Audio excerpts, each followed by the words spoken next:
Ladies and gentlemen, the ringing of that phone bell means mystery, adventure. Nero Wolfe's office, Archie Goodwin speaking. Yes? Good.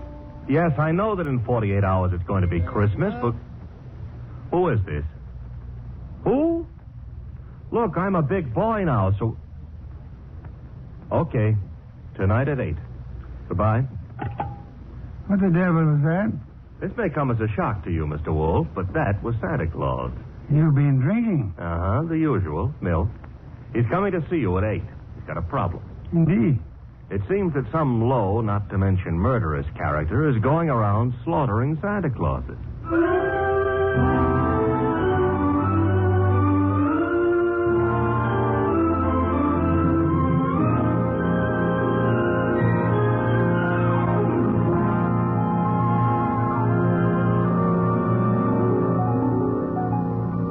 Ladies and gentlemen, it's the bulkiest, balkiest, smartest, and most unpredictable detective in the world. That chair-born genius, Nero Wolfe.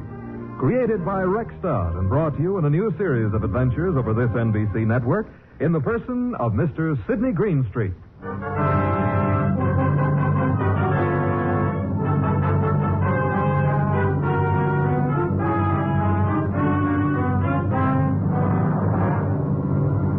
Earlier than 8, however, the case of the slaughtered Santas. It began, to be precise, on the corner of 34th Street and Carlisle. The hour was close to 6, the weather cold, the sky dark. How you doing, Santa? I'm freezing to death, officer. It's a cold day. You packing up? Yeah, I guess so. Not many people around anymore. Oh, heading for home and dinner.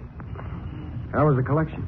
Well, I don't need no armored car, but a few dozen kids are going to have something for their Christmas stockings. Your competition, the guy in the opposite corner, is already scrambled. Probably got low blood pressure. Yeah, give me a hand to get the collection pot off the chains, huh? Sure, there you go. Yeah, thanks. Yeah, I'll just walk you down the block. Got to phone in. Okay, fine. One Santa still left. Wonder what he's waiting for. Santa Claus. Well, watch yourself going down those chimneys tonight, eh? Sure. Well, I'll cut across the avenue here. Be seeing you. Hey, that car coming down the street. Got its lights out. Look out!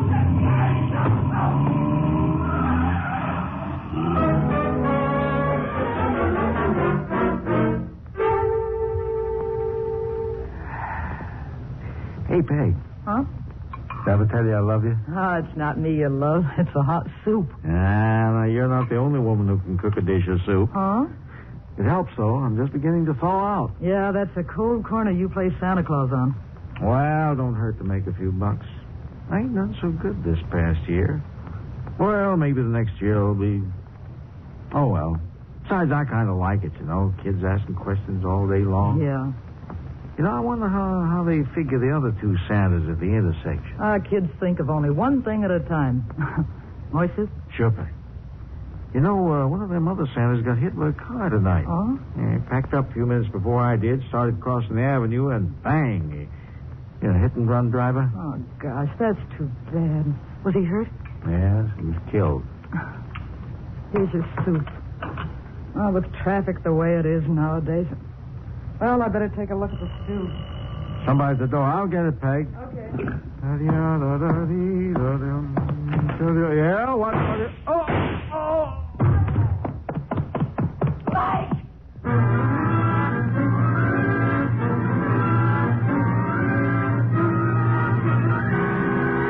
Mr. Wolfe? Yes, Archie? I've been thinking. Good heavens. Oh, I admit it won't bring about a national emergency. But, Mr. Wolfe, Christmas is only a couple of days away. If you're hinting about your present... No. I was just imagining you behind a team of reindeer. Your imagination is morbid. You'd make a wonderful Santa Claus. Truly. You got the perfect build for it. Oh, that's for character. Archie. Yeah? Can you picture me scrambling down a chimney? Well, I might have to build bigger chimneys, but... Bah. There's that, too. However... That is the front door. True. I was thinking... You might see who it is. Well, if nobody's been lying to me on the phone, that'll be Santa Claus. Let him in. But I haven't decided what I want for Christmas yet, Mr. Wolfe. For example, should she be blonde or brunette, tall or short. Archie. On my way.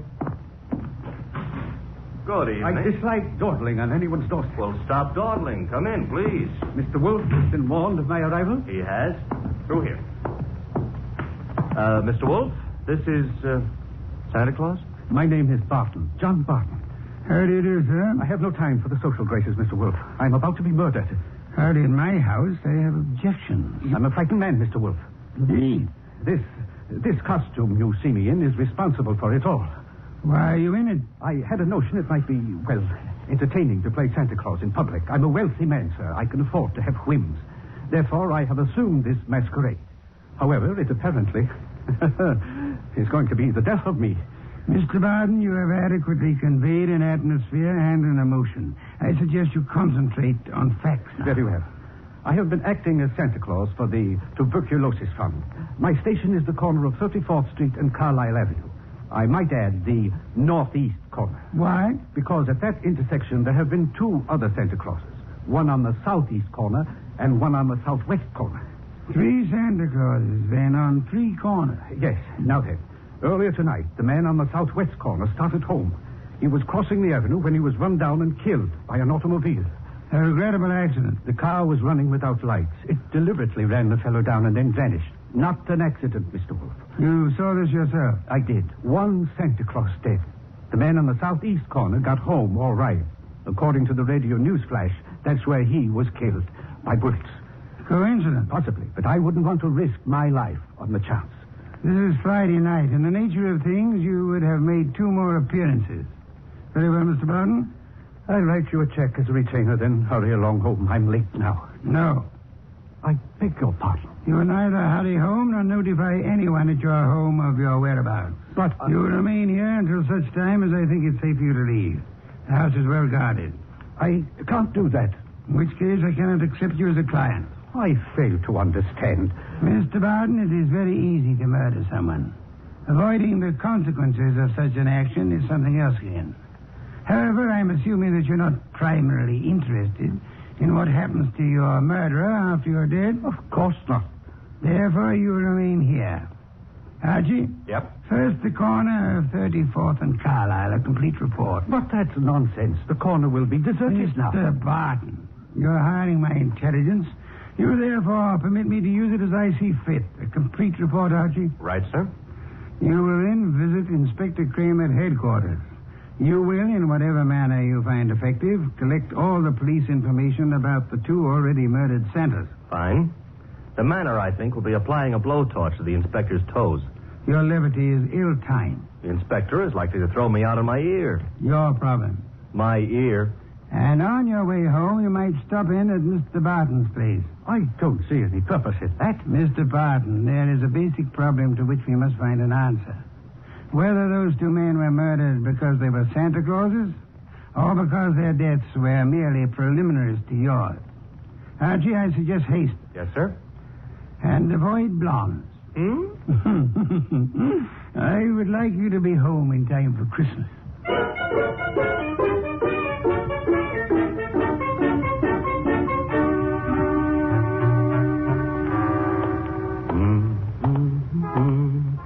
Hey, Bud. Yeah? Got the price of a cup of coffee? You sure you mean coffee? Either you're going to dig it up or you ain't. Never mind the questions about my personal affairs, see? Oh, I apologize. Here. 2 bits. Thanks. You're welcome. Don't let me keep you. You're not. 34th and Carlisle, huh? During the day filled with milling throngs? Hey, that's a nice phrase. I'll have to remember it. Milling throngs. And now desolate and deserted. Well, that's life. Is that a fact? That's philosophy. Yeah? Well, for 2 bits, I don't have to listen to no philosopher, see? Good night, Bud.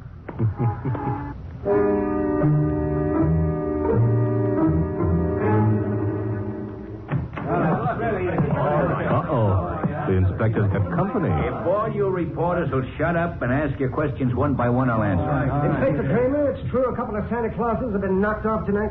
It's true that 2 men who have been employed as Santa Claus by charitable organizations have been murdered, yes. Any connection between those 2 guys, or does somebody just hate Santa Claus? Well, so far as we know, there is no connection. That means it could be maybe some kind of maniac who decided he doesn't like Christmas or Santa Claus. Is that right? The department is investigating along those lines. Like how? Well, we're checking all the local asylums for possible escaped lunatics. Yeah, but Inspector, suppose this nut has never been in an asylum. That'll be all, boys. Oh, but listen, I said that'll be all now. Anything new comes in, you'll get it, understand? Good one. Hello, Inspector. Yeah, I spotted you coming in. What happened? You decided to reform and got a job on a paper? Nope. I'm a public-spirited citizen, that's all. Yeah, I could add a few things to that description with practically no strain at all. Mr. Wolfe and I are very sentimental about Christmas. We object to Santa Claus's being killed. Nuts.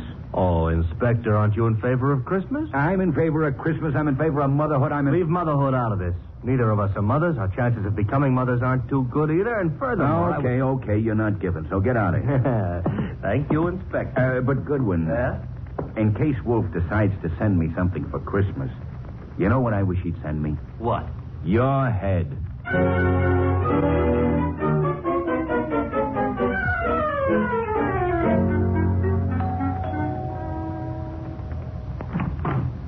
Well, now I know what I want for Christmas. What did you say? I said my name is Goodwin and it's cold on your doorstep. Oh, I'm sorry. Come in. Mm-hmm. You didn't mention your name. I'm Laura Barton. Mrs. Laura Barton? No, Fine. That is, what relation are you to John Barton? his niece. Why do you ask? Oh, you've got a beautiful voice. All this marble and no butler? Well, I don't know where Pleasant is. He should be here. Have him shot at sunrise. Oh, Laura. Oh, Wayne, this is Mr. Goodwin. Never heard of him. What does he want? Well, I don't know. Wayne what? Stevens? Uh-huh. Friend of Mr. Barton? Half-brother, but we seem to be doing all the answering. How about your answering some questions, Goodwin? I'll try. Come into the library.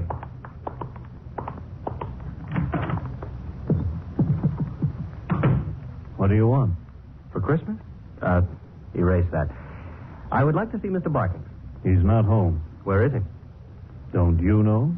I wouldn't have come here asking for him if I did, would I? I suppose that's true. What did you want with him? Conversation. About? Anything. You see, I like to talk to rich men. Are you rich? I can't play the piano either. You could always learn. But being rich is harder, I found it. Mr. Goodwin, you must have some reason for coming here. Some reason concerning Uncle. Laura, you're being imaginative. Well, Uncle is late. He's probably still on that street corner playing Santa Claus. He enjoys it. Why bother about I what... don't know, except... He's never been as late as this? Well, no. Not since he started that masquerade of his. Would you happen to know where the butler is? Out getting drunk, I suspect. He was in the kitchen a little while ago. Disappeared. Pleasant likes to look on the wine when it's red. Or even when it's rye. No, I take that back. Oh, you do? He prefers Irish whiskey. We don't stock it. Therefore... Oh, too bad. I better run along. Good night, Mr. Stevens. Miss Barton. Good night. I'll see you out.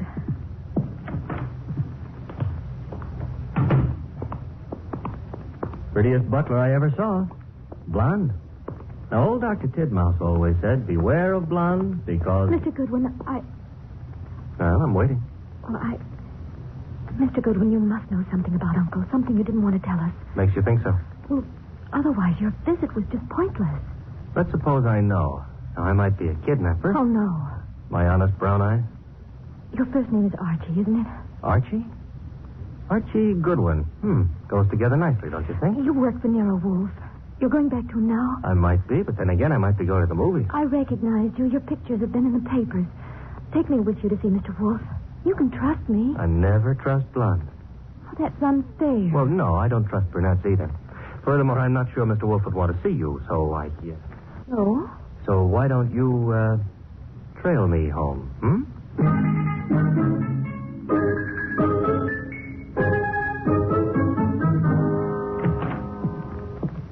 Is that you, Archie? Archie? Where's Santa Claus?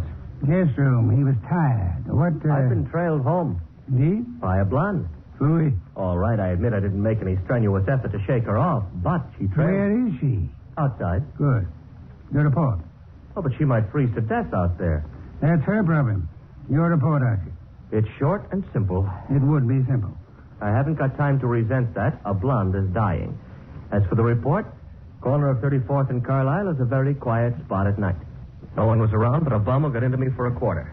For coffee, he said. You will not put that quarter on the expense account. Stop worrying. It was a private gesture. There were 4 corners. Corner number 1 had a dress shop on it. Corner number 2, a drugstore with a beautiful redhead in the window making with a hair rinse. The ad said her name was Noreen, but it didn't give her phone number. Archie. 3rd corner was devoted to a shoe store, and the 4th corner had a bank on it. A bank? Kind of thought we'd have a pause at that point. Mean something? Inspector Kramer's information consisted of... Oh, you're being coy. Kramer furnished the information the police could find no connection between the 2 murdered Santas. Except for the fact that they were both playing Santa Claus. Well, isn't that a little on the obvious side? This is an obvious case. The Barton home, Archie. Marble and old lace. The butler, his name is Pleasant, was among those missing. Among those present, Laura Barton, the old man's niece, and Wayne Stevens, his half-brother. Ah. Yeah, only for Laura. Stevens was not at all pretty. It was Laura Barton who followed you here. It was Laura. Archie, go upstairs and... Oh, now, wait a minute. The girl, the weather, common humanity demands that you have... Hurry. You speak for yourself, not humanity. I'm human. On occasion, a debatable point. Very well. Let her in. Oh, thanks. Laura. Yes? Come in. Laura Barton, Mr. Wolfe. How do you do? How much money do you inherit on the death of your uncle? What? That is known as the shock treatment. However, I need an answer. Oh, Uncle isn't dead, is he? That, for the moment, is irrelevant. How much? Half his estate. The other half? Wayne, Uncle's half-brother. Very well. Archie, will you go upstairs and inform Mr. Barton that his niece is here? Uncle is here?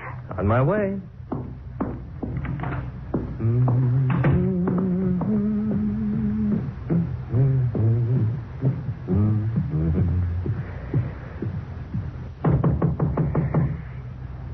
Yes? Archie, Mr. Barton. Come in. Mr. Wolfe would like you to come downstairs. I suppose he has a reason. A blonde reason, your niece. My niece? That's right. She just... Hey, where'd you get that? A man of my wealth finds it safer to carry a revolver. But it's not safe to point it at people, especially for the people. Turn around, Goodwin. But, Mr. Barton, we're protecting you. By letting that girl into the house, if I had the time, I'd be amused. As it is...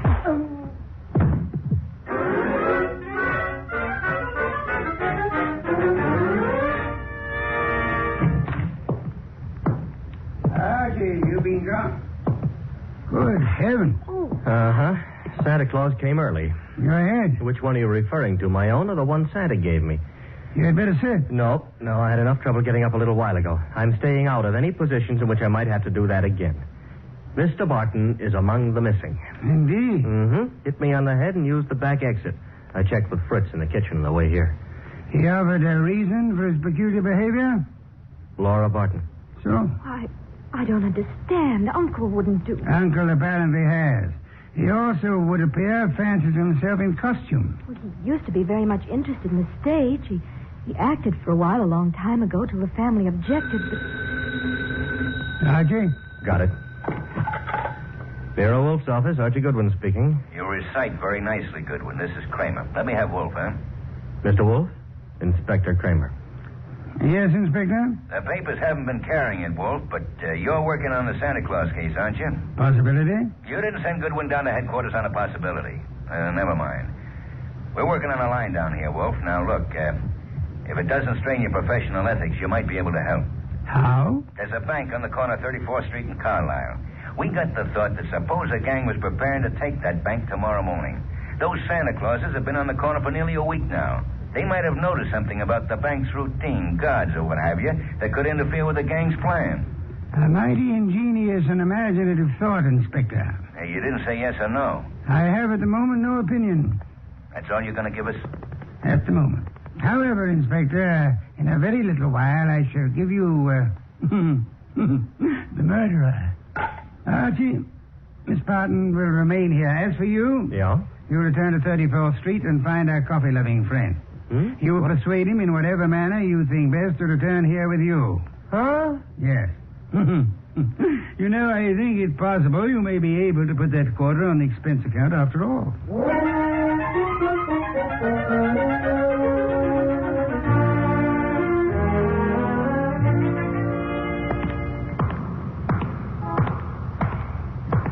You. What? Oh.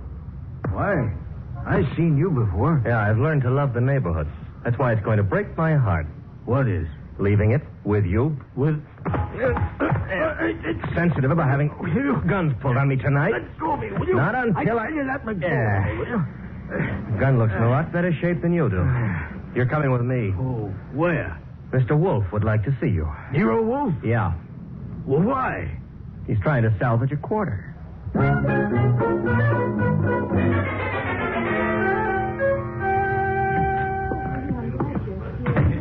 Archie. Uh-huh.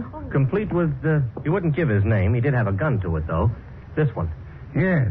Archie, you know Miss Barton, of course? Hi. And Mr. Stevens? He joined us a moment ago. Miss Barton thought she'd be happy if he were here. Hello, Stevens. That's not the only reason I came. My brother is still missing. I'm concerned. Yes. You, sir, will you sit down? Watching people stand makes me uncomfortable. I don't have to. You do. Archie is stronger than you are. All right. Ah, that's better. If you don't mind, Mr. Wolfe, I've never been here before, never met you. But you look as though you could handle things. I think my brother's been kidnapped. Possibility we shall have to consider. Miss Barton, perhaps you have a theory, too? Well, I don't know. Uncle's been behaving strangely for weeks now. What way? Oh, I'm not sure. Wayne, Well, of course, John's always been a little peculiar, but I'm afraid I saw nothing especially strange. Outside of this Santa Claus stunt, of course. I see. Miss Barton, your uncle played Santa Claus all week on one of the corners of 34th Street in Carlisle. I know. On two other corners, two other men indulged in the same activity. Those two other men are now dead. Oh, no. Well, wait. Mr. Wolfe, you mean they were killed by mistake for Barton?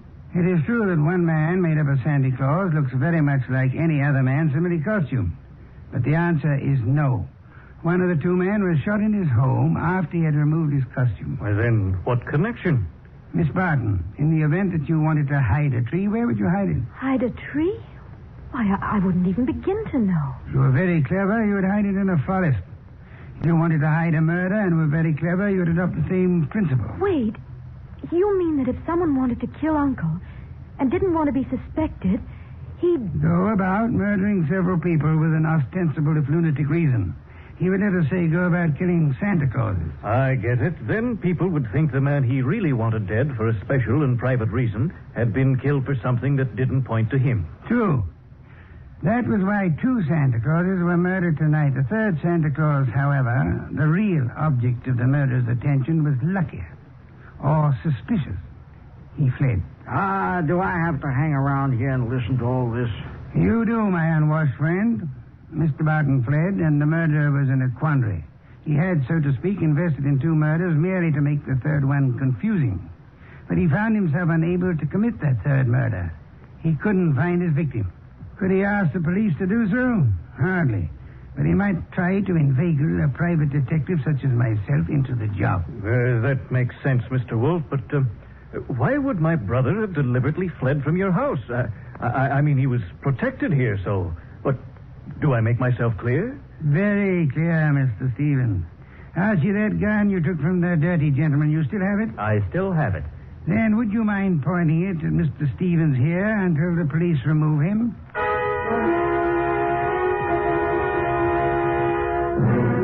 All right, come along, Stevens. Well, that's the end of Mr. Stevens. Inspector Kramer will take good care of him from now on. But now, Mr. Wolfe, Laura and me and the refugee from a washcloth over here would still like to know how and why and who was involved. I knew two people had a motive for John Barton's death. Laura Barton and Wayne Stevens. One of them proceeded to kill Santa Clauses in the hope that the police would assume those killings to be the work of a lunatic. The paper certainly hopped on that assumption. Yes. However, John Barton, aware that his life was in danger, escaped his murderer and hid. In this house? No. A man in Santa Claus costume came here and said he was Barton. However, he was an obvious imposter. He proved that by his flight when his niece came here. You mean he could fool you, but he knew he wouldn't be able to fool me, so... Precisely, therefore, was not Barton. Who was it? Who else had disappeared at the propitious moment? The butler, Pleasant. True. I distrust coincidence. Stevens needed an accomplice, hence he sent Pleasant here. And Pleasant would give you a song and dance about Barton's danger and then scram. You'd start investigating, discover Barton was missing, try to find him, and lead Stevens to his victim, huh? I frustrated that part of the plan by insisting on Pleasant's remaining here, which he did until... That part of it's fine. But how did you choose between Laura and Stevens? It was Stevens who knew, without being told, that Barton had been in his house and had fled from it. Yeah. You yourself mentioned that Stevens had only been here a moment, so you hadn't told him. Obviously, the butler phoned him as soon as he had hit you over the head and escaped. Furthermore, the butler masquerading as Barton had attempted to throw suspicion on Miss Barton. That convinced me of her innocence. Well, you've done it again, Mr. Wolfe, except for one minor detail. You're not very successful at irony, Archie. What minor detail? Where is Barton? In this house. Huh? When did that happen? You arrived home with a gentleman sitting near you. The bum? Wait a minute. This I ought to be able to figure out myself. Laura said Barton used to be an actor. That's item one, huh? Yes, Archie. Also, why is a supposed tramp hanging around a deserted intersection for handouts? The answer is he wasn't. He was keeping an eye out for trouble he knew was after him. Oh, so it turns out I gave a quarter to a millionaire. Uncle, your uncle. Well, that is... I know, my dear. Yes, I'm Uncle. I did rather a decent job, didn't I? No one recognized me. Except, of course, you, Mr. Wolfe. Not recognition, Mr. Barton. Logic. Archie, open some beer for us. Yes, sir. Logic, eh? Well, whatever it was, Mr. Wolfe, I owe you a good deal. How can I ever repay you? Oddly enough, the answer is simplicity itself. Make out a check.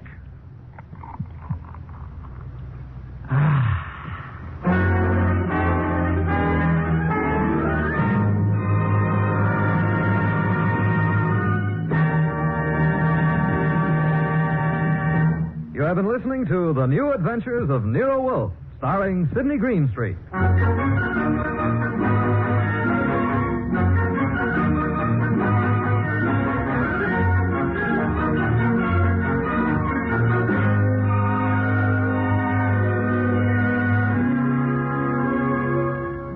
Tonight's transcribed story was based on the characters created by Rex Stout. This is an Edwin Fadiman program produced and directed by J. Donald Wilson. In the cast were Larry Dobkin as Archie Goodwin, and Howard McNear, Grace Lennard, Vic Rodman, Herbert Butterfield, Bill Johnstone, Gene Bates, and Bob Bruce. Next week at this same time, Nero Wolfe and Archie will bring you The Case of the Bashful Body. Don Stanley speaking. 3 chimes mean good times on NBC.